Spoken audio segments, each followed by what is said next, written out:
creamier siya guys. And then, itong iba. Since ngayong year guys, tayo magnegosyo tayo.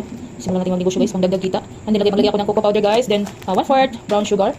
And ito, maglagay tayo ng 1 cup nito guys. And then, itong 1 cup na cornstarch. Patunawin natin sa 1 cup na tubig guys. And then, naglagay na ako dito guys sa, gamit ko guys itong rice cooker lang po. Ito ay 6 cups ng tubig guys. So, mag-mix muna tayo guys itong ating mga ingredients. Guys, tunaw muna natin itong ating, guys, brown sugar dito sa tubig. Next, itong ating iba. Pwede nyo naman guys pag ito ang chocolate na flavor guys. Mix muna natin siya bago natin ilagay sa init.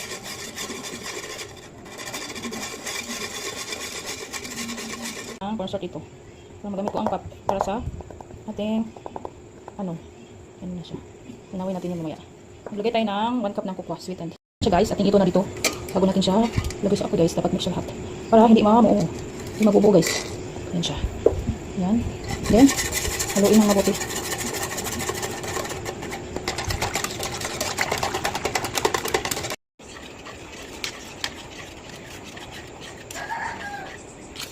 Sticky na siya guys.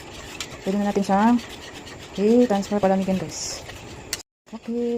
Ano ito guys. Ano siya guys. Luto na siya. Ito na siya guys. Palamigin muna natin siya guys bago natin ilagay sa mga plastic. Sticky na siya guys. Itong aking pang guys. Lagayan na plastic 2x10. Ating imbudo, saka itong ating takala na 1/3 cup. Yan siya guys. Palamigin muna natin. Kasi ang init pa niya. Yan siya. Subok ang ating kamera guys. Yan siya.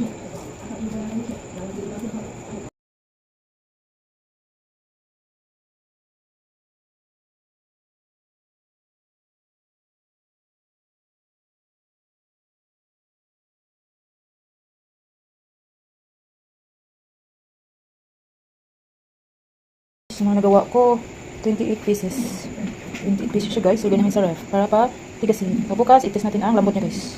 Guys, update sa aking ice candy kagabi. So, ito na siya guys. Ito na siya guys. Pwede naman din ni Brad. Aw, humok pa ang uban. So, ito siya guys. Tinikman namin kanina yung guys. Soft siya guys. Super soft. Super soft. Matamis. Kaming kadlaw. Sarap siya guys. Lasang tsokolate talaga. Yum, yum, yum.